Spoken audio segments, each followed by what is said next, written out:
Salary ചലഞ്ചിലൂടെ 500 കോടി രൂപ പ്രതീക്ഷിക്കുന്ന സർക്കാരിന് ജീവനക്കാരുടെ വക കനത്ത പ്രഹരമാണ് ലഭിച്ചിരിക്കുന്നത്.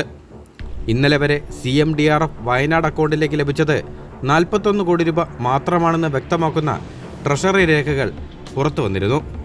മാതൃഭൂമിയാണ് രേഖകൾ പുറത്തുവിട്ടത്. 5 ദിവസത്തെ ലീവ് സറണ്ടറും PF ഉൾപ്പെടുന്ന തുകയാണിത്.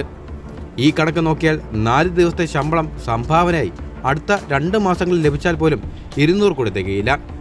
സാലറി ചലഞ്ചിനെതിരെ സർക്കാർ ജീവനക്കാരുടെ ഭാഗത്തു നിന്നും എതിർപ്പുയർന്ന പശ്ചാത്തലത്തിൽ അതിൻ്റെ കണക്കുകൾ സർക്കാർ പുറത്തുവിട്ടിരുന്നില്ല. ഇത് പുറത്തുവിടാതിരിക്കുന്നതിനിടെയാണ് ട്രഷറി രേഖകൾ പുറത്തു വന്നത്.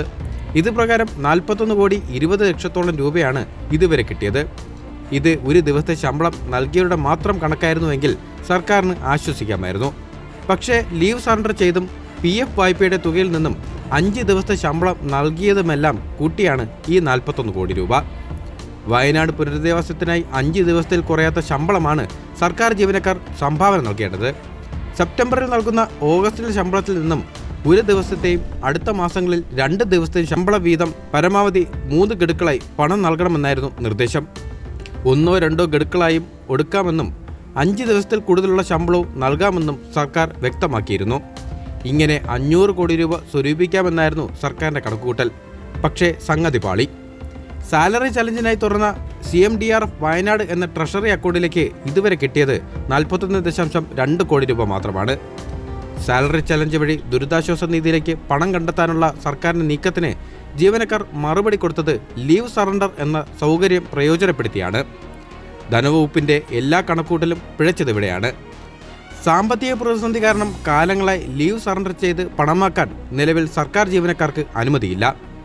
എന്നാൽ സാലറി ചലഞ്ച് ചെയ്യാൻ മാത്രം ഇക്കാര്യത്തിൽ ഇളവ് നൽകിയിരുന്നു. സാലറി ചലഞ്ച് അക്കൗണ്ടിലേക്ക് വന്ന പണത്തിൻ്റെ പട്ടിക നോക്കുമ്പോൾ അധികം ലീവ് സറണ്ടർ പ്രയോജനപ്പെടുത്തിയതായാണ് കാണുന്നത്. അങ്ങനെ 5 ദിവസത്തെ ശമ്പളം മുഴുവൻ ലീവ് സറണ്ടറായി ഒറ്റ ഗഡുവായി ജീവനക്കാർ അടച്ചു. ഫലത്തിൽ കണക്കിൽ പണമെത്തിയെങ്കിലും അക്കൗണ്ടിൽ പണമില്ല എന്ന വൈരുദ്ധ്യത്തിലാണ് എത്തിയത്. ഈ തുക ധനവകുപ്പ് നൽകേണ്ടി വരും. സെപ്റ്റംബറിൽ സാലറി ചലഞ്ചിലൂടെ ട്രഷറി അക്കൗണ്ടിൽ വന്ന ഈ 41 കോടി രൂപ ഒരു ദിവസത്തെ ശമ്പളം നൽകിയവരുടെ തുക മാത്രമല്ല, ലീവ് സറണ്ടർ ചെയ്തും PF വായ്പയിൽ നിന്നും പണം നൽകിയവരുടെ സംഭാവന കൂടിയാണ്. അങ്ങനെ ചലഞ്ചിൻ്റെ ഭാഗമായവർ മുഴുവൻ ഒറ്റ ഗഡുവായി 5 ദിവസത്തെ ശമ്പളം നൽകി കഴിഞ്ഞു.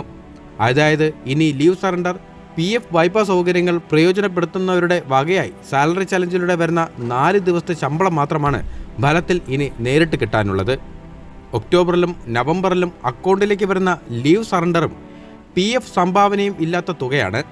ഇങ്ങനെ നോക്കിയാൽ സർക്കാർ പ്രതീക്ഷിച്ച തുകയുടെ പകുതി പോലും ലഭിക്കാനിടയില്ല.